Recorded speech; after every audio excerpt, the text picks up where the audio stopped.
Good evening, everybody. It is another great day that our great Lord has made, and I pray if you're watching this, you are rejoicing and you are glad. It is the sixth day of the month of June, but you know what? It is the first Tuesday in the month of June, and I'm excited and delighted to be with you once again in greater intelligence. Someone just put that in the timeline. Greater intelligence. Again, when we started this journey, we started out with the goal of greater intelligence. It is to focus on areas in our lives that we need greater intelligence in. And oftentimes, we deal with taboo subjects during this master class. That's what it is. It's a master class. It's a class that's designed for you to get better in every aspect of your life. And so recently, we have been in a time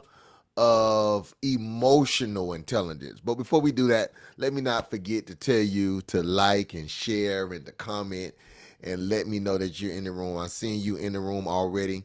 So I want to officially welcome you to all those that are watching on YouTube. You know how much we love you. Usually you're the first ones to log on. So we are excited and delighted for you. Thank you so much. Glad that you're here today. If you are visiting us for the first time, put the number one. It's our job that every time we go live, whether it's master class or Sunday morning worship, we want someone to have watched us for the first time. That's what this is all about, is spreading what it is that God is doing. I am Pastor A, senior pastor teacher. I happen to be the senior pastor teacher of one of God's greatest churches, the Zion Church. And so we are always excited and delighted to be with you on tonight. But we said we've been focusing on emotional intelligence, right? It is understanding that you and I, we are emotional creatures. We talked about it, right? That sometimes we get on this emotional elevator and we really don't know what floor we are on. It could sway from one day to the next, and that's okay. We try to be even keeled and consistent, but we must understand that there are elevators of emotions. There are times that you're not going to feel the same. And so we talked about being angry, right? What do you do when you're angry? The Bible gives us permission to be angry. It says, be angry, but sin not. So we have the right, the ability to be angry. We just don't have the right to go overboard, to go too far. We dealt with that. Last week, we talked about being happy. I just want to be happy. It's okay for you individually to be happy. Many of us strive to make everybody else happy while we're in a sad state, frustrated state, depressed state. We try to fake it till we make it. We try to hide our happiness, or we try to hide what it is we're going through. I just want to be happy. But today, I want to deal with this. And what got me on this path is Sunday was an amazing day for us at our church. If you're not a part of our Sunday morning experience, listen. Um, they say, poor is the fraud that don't praise his own pawn. I'm praising our pawn.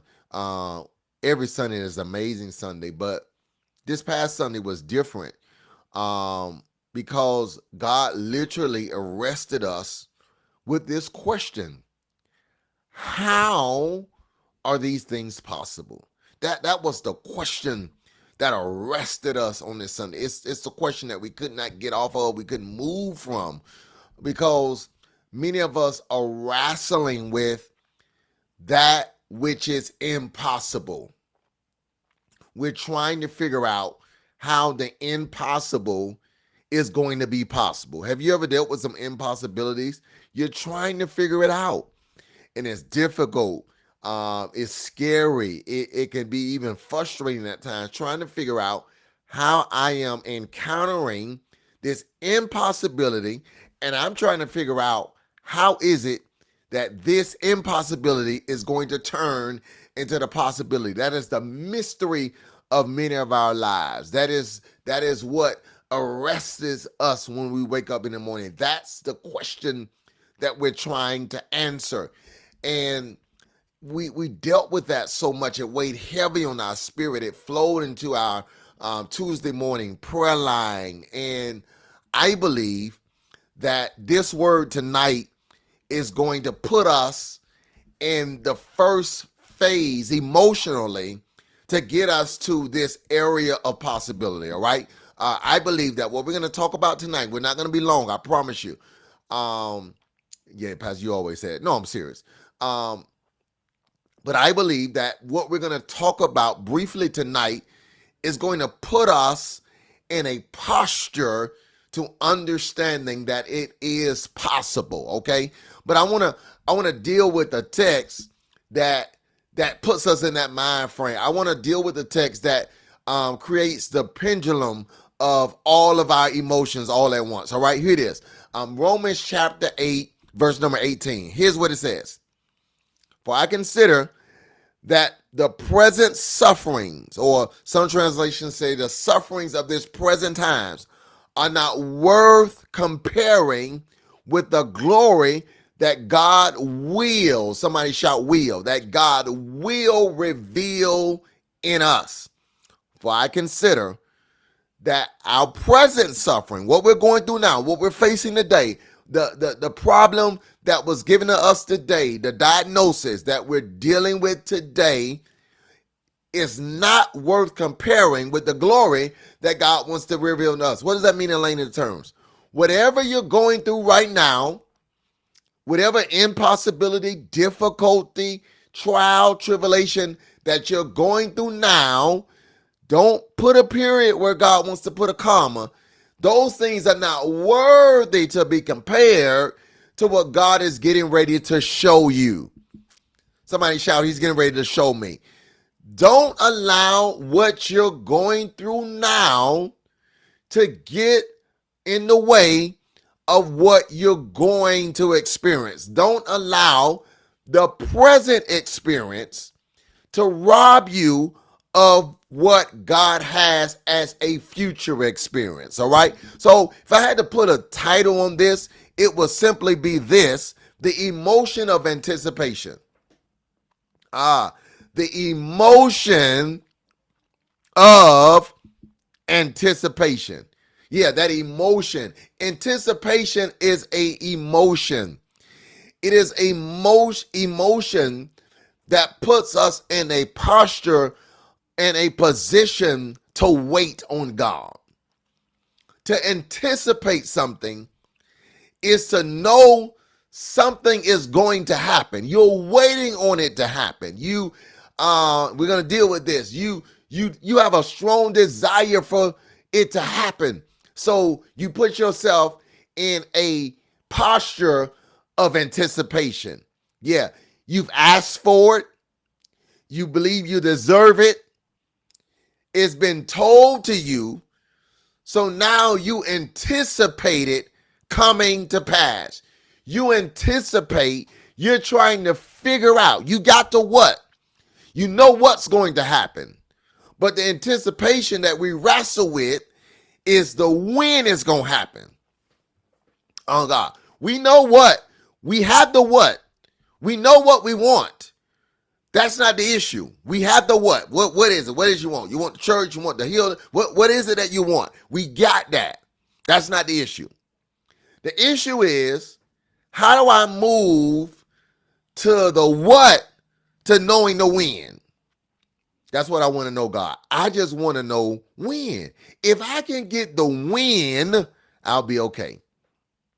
I got the what. I know exactly what I want. I know exactly how much I want. I know the what. God, I need you to help me get to the when. And the when is the anticipation. That's the emotion that many of us are in. We're anticipating God to do something. We're anticipating a phone call. We're anticipating an email. We're anticipating a letter in the mail. We're anticipating something, and we're trying to figure out when it's going to happen. So, Pastor A, how in this master class, how can you help us with that? Well, to fully understand what anticipation means, I want to give you 3 quick principles, okay? 3 quick principles. Somebody shout quick principles. 3 quick principles that help us deal with the emotion of anticipation. So you got to understand this. When you are in the posture of anticipation, what you're saying is that you trust the source. Yeah, you trust the source. When you get into this posture of anticipation, you know what you're really saying? I trust what has been said to me. I trust the person who said it. And because I trust the person who said it, now I'm in a posture of expectation. Because trust is the critical key to anticipation, right? Because you don't anticipate anything from a person you don't trust.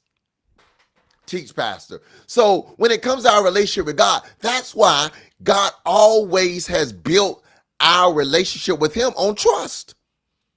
Even when it comes to our own salvation. John 3:16, for God so loved the world that he gave his only begotten son. That's the what? That whosoever believes in him, have trust in him, should not perish, but have everlasting life. Jesus' biggest issue, God's real triumph issue with us is if I can just get you to the point to where you just trust me, we'll be okay. The foundation of our faith, the foundation of our relationship with God is built on trust. So you must, when you're anticipating something, what you're saying directly or indirectly or psychologically is the reason why I'm anticipating this is because I trust the source. Don't ever forget that. I place my trust in the source. So Bible says the sufferings of his present times are not worthy to be compared to the glory that God is going to reveal to us. All throughout the Bible, God makes us promises of blessings and healing and breakthrough, and he promised to take care of us. He promises to take care of all of my needs according to his riches and glory. So if I trust the source, whenever there's a need that arises in my life, I anticipate God to handle it. Teach, Pastor, because I trust the source. I trust what God has told me. If God has made you a promise that he's going to allow you to see something, that something is going to come to pass, that you're going to live to see it happen, then whenever you are facing a struggle of this present time, a suffering of this present time, you don't have to die from the suffering because you anticipate the healing. But you have to trust the source. Anticipation requires the trusting of the source. Now, let me tell you this. You've got to be willing to trust even when you can't trace. Oh God. Trusting is often valued through tracing. Teach, Pastor A. Trusting is often validated through tracing. If I can trace how it's going to happen, it validates my trust. It helps me to trust better because I can trace it. I can see how it's going to happen. But to trace is really not to trust. If you can only trust it when you can trace it, that's not real trust. Because now you put yourself in a posture of feeling a certain way because you have facts. And you've allowed facts to dictate the feeling. So without the facts, you never get to the feeling or the emotion of anticipation because you got to see all the facts. But sometimes God will put a blinder over the fact just so that he can see if you're willing to trust. So trusting cannot necessarily be traced or connected to tracing. Here is why. Why, Pastor A? Why? Why? Now, let me say this. God has a wonderful track record. Oh, I promise you that everything that God has spoken over your life, anything that God has said in his word, you can trace it. You can trace it. That's his track record. You can trace it. I'm telling you. I'm not, yeah, this is not some fly by night God that you serve. This is not a God that just stepped on the scene. This is a God that you can absolutely trace. Oh yeah, his track record is amazing. But here's why you can't always try to trace it.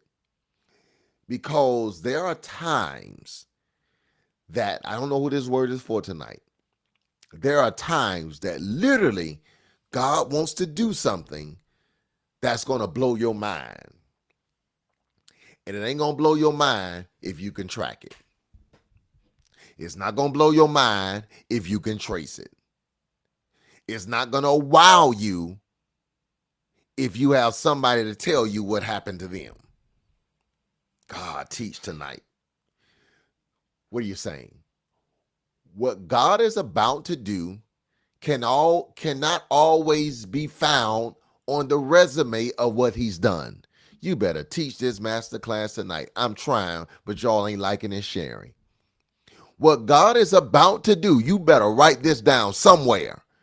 What God is about to do cannot always be found on the resume of what he's done. Behold, I'm doing a new thing. Oh, but you can't see it. You know why you can't see it? You too busy trying to read the resume. You know what a resume is? It's a listing of things that you've accomplished. It's a listing of things that you've done. When you put in a resume, when you fill out a resume, you put in previous works experiences. You put in previous accomplishment. That's your resume. What God is trying to say to you, beloved, that there are some things I'm trying to do that you won't even see on my resume because I'm doing a new thing. And so I need you to anticipate what I'm about to do. Why? Because you simply have put your trust in the source. Somebody shout, I trust the source. I trust the source. I trust the source. That's why I anticipate it, because I trust what he's already said to me. Even with what he says doesn't look like what I see.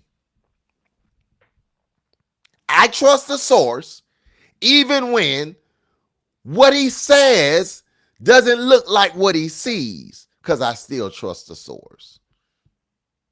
We say, if God said it, I believe it, that settles it. Let me tell you something. You got to take that. If God said it, you better believe it. That settles it. But let me tell you something. If God said it, sometimes he'll make a believer out of you. Oh, God Almighty. Somebody shout, he's going to make a believer out of me. He's going to make a believer out of me. Oh, ye of little faith. What we see in the Bible is this. Follow this principle. What we see in the Bible is this.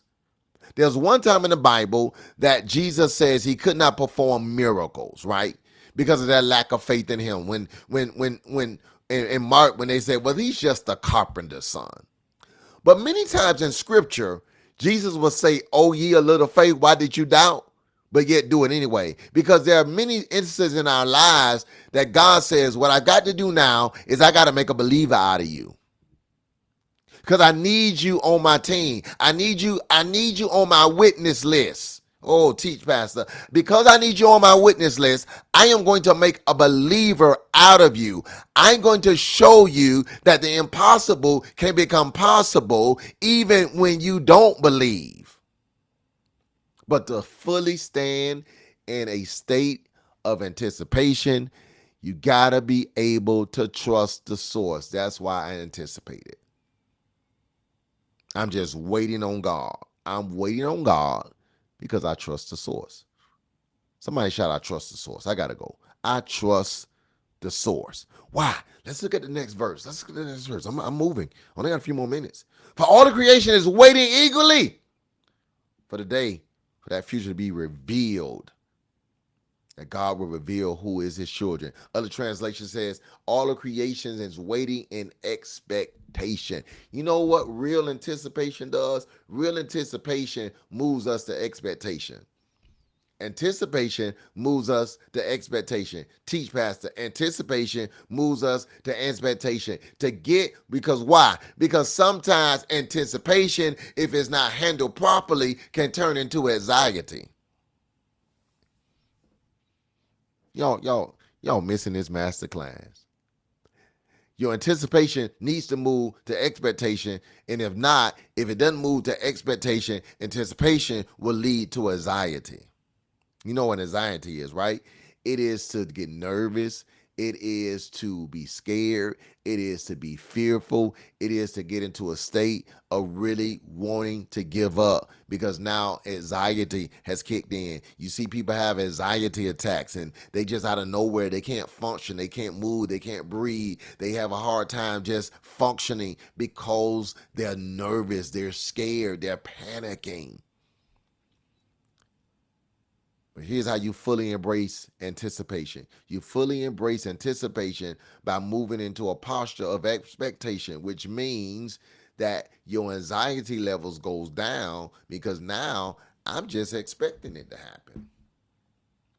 And see, for non-believers, expectation can seem like arrogance. It can seem cocky. It can seem like you full of yourself because you know when you expecting it, man, you just not you chilling. You like, man, I'm not sweating. I expect this to happen. There's certain things in life that when you follow the rubrics, certain things should happen. If you're making a cake and you follow the ingredients that's on the box, you shouldn't be surprised if you get a cake. That's what you expected. That's why you read the ingredients. That's why you went to the grocery store to buy everything on the list. That's why you followed instructions because you expected. You was anticipating, man. I was anticipating you making me a cake, and I saw you reading and following those instructions and doing everything that instructions take. I'm no longer anticipating it. I'm expecting it. God help me. It's kind of like when you were growing up and, it was kind of hard to please. You thought it was hard to please your parents. But what happens is they knew they had put you in an environment and they knew that if you, did everything you're supposed to do and you studied and you did all that, they knew an A was coming.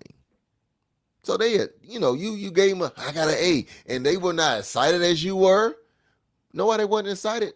Not because they didn't love you, but they were expecting it.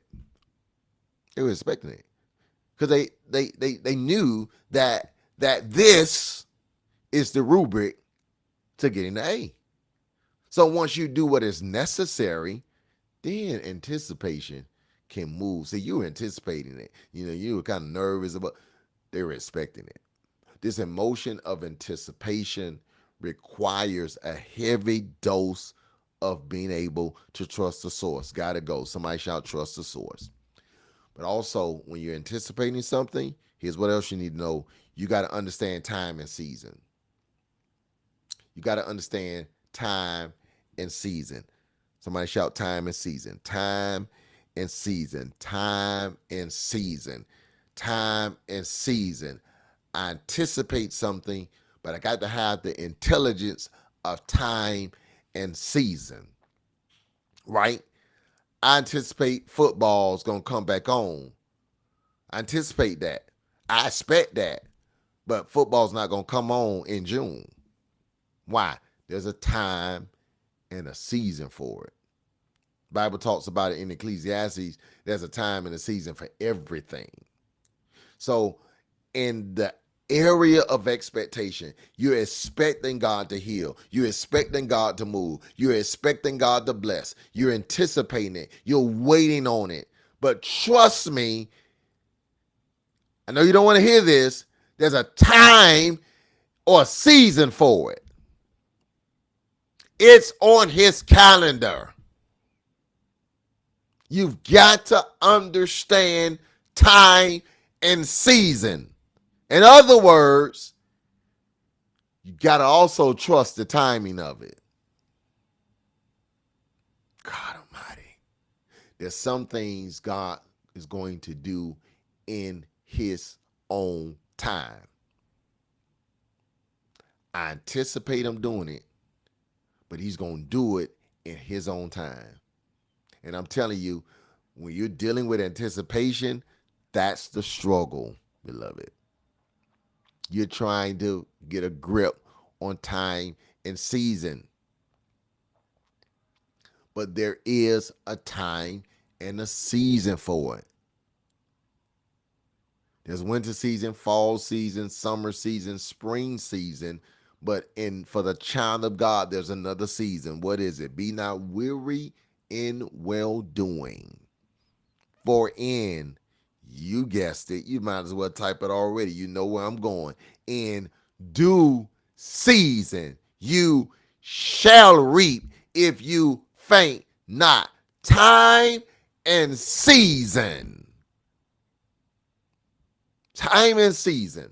When you're in this emotional state of anticipation, there is time and there is a season for it. What you think you do, you think you want it, but what you don't want is for God to give you a blessing out of season. Give you something before it's time. I don't want the chicken that has not been in the oven for the proper amount of time. I anticipate getting the chicken. I expect to get the chicken, but I don't want it until it's been in the oven for its proper amount of time.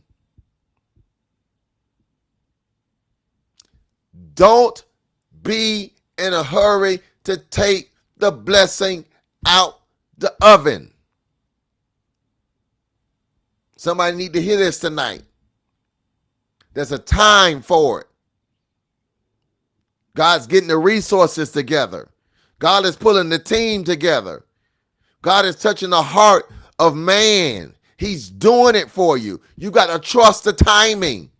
Trust that God heard you. Trust that God heard you. Hear me good. Trust that God heard you. Sometimes, even when you don't get a response, God hears you. He heard you. And you've got to anticipate it. If not, then God said, I may just blow your mind. Man, I received a call today from a source. I may talk more about it Sunday. I won't deal with it now. And I was busy and the phone just kept ringing. It was a Pompano Beach number. So I decided to answer. Didn't really know who it was. Had to be important. It just kept calling. It was somebody from Pompano Beach building department. Won't go into details about it, but it was a response to a request that I had made to a person that didn't give me a response. Did you hear what I just said? I got a call from a person that called me as a response to a request that I made to a person that didn't respond to me. So what I'm saying is, I asked them, they didn't respond to me. They did what I asked them to do. And so the person that they contacted then contacted me.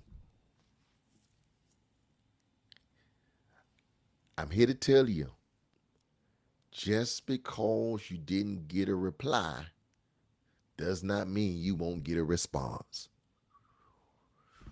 Okay, I gotta go. God Almighty. God Almighty.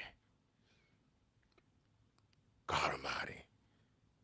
That person didn't reply to me, but I got a response back from the person I need to talk to. Man, you gotta get into this posture of anticipation to understand the timing and the season of it all. You got to trust the source. You got to trust that God heard you. You got to trust that in due season, he's going to give you everything you've asked him for. That's time in the season for it. And I know this is difficult, man. It's difficult. I'm not saying it's hard. I'm not saying that you're going to always feel good about this. You're going to wrestle with it. You're going to go to sleep worrying and panicking. I've done it. I've been there, done that. That's what this emotion, these are the elevators that this emotion of anticipation gets you. But I want to move you. Last thing, and I'm done.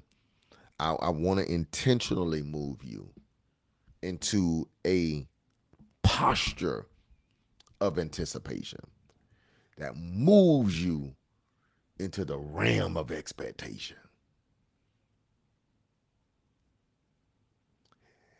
And if I had trusted the source, if I had trust the fact that I had been heard or that the person was going to move, I would have really been anticipating a call.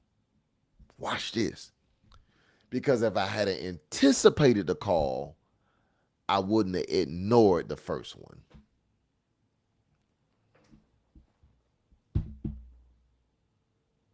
Because I wasn't anticipating it, I almost missed it. But the Spirit said to me, you need to answer this one. I promise you what you're doing. It is important, but I promise you, you need to answer this one. That person ain't have to keep calling me. They didn't have to. But God says, man, that's the favor of God, man. Even when you're not in the posture of anticipation, because he wants to get something to you, he'll break through the barriers of your own doubt just to bless you. Because I promise you, calls that you are anticipating, you're going to stop and block everything else out and answer that call. But when you ain't anticipating it, you may let a blessing go by the wayside because you have not grasped the realm of expectation. You got to get into this emotion, man. This emotion will change your life when you get into this realm of anticipating God to do it and allowing that anticipation to move you into a posture of expectation, because there's only another way. The way backwards is anxiety. You're going to just stress yourself out over it. So trusting the source, understanding the timing and the season, but then the reason why you got to trust the source and you got to embrace the timing and the season, because if not, you're going to turn away. You're going to turn and walk away. That's what I want to leave you with. Don't turn and walk away. Don't allow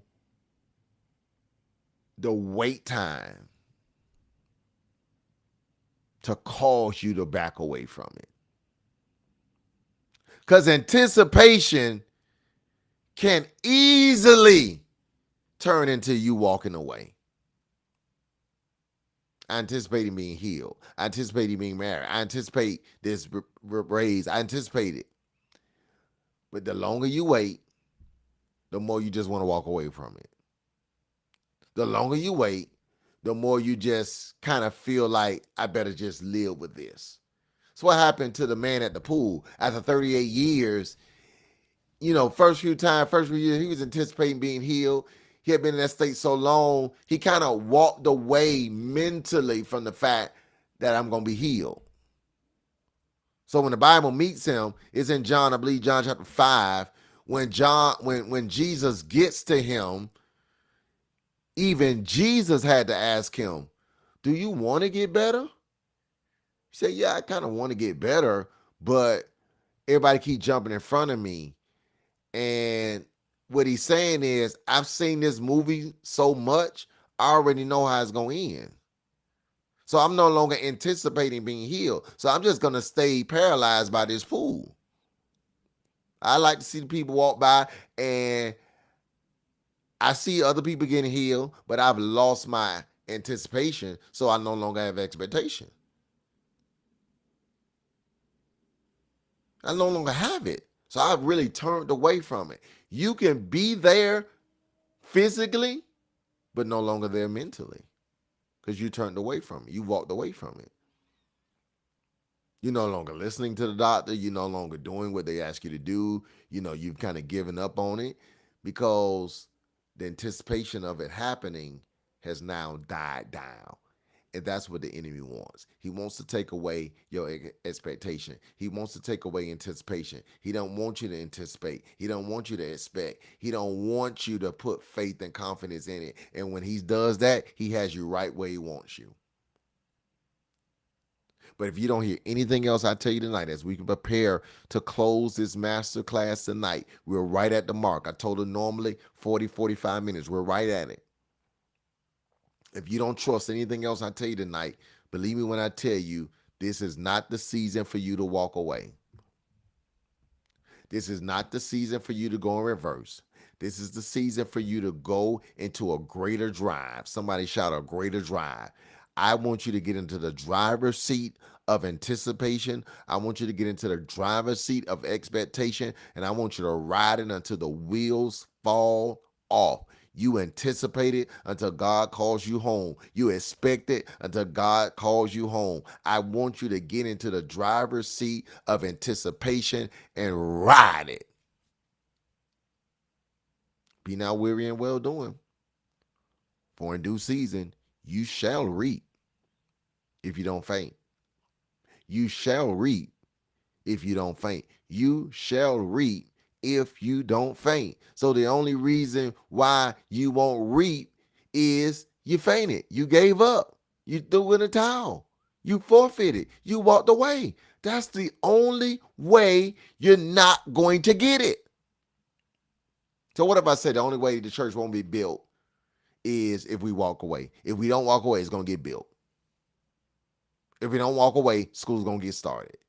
If we don't walk away, the blessing's going to happen. If we don't walk away, the healing will take place. If we don't walk away, the check will come. If we don't walk away, the job will call. If we don't walk away, the spouse will show up. If we don't walk away, the prayer will be answered.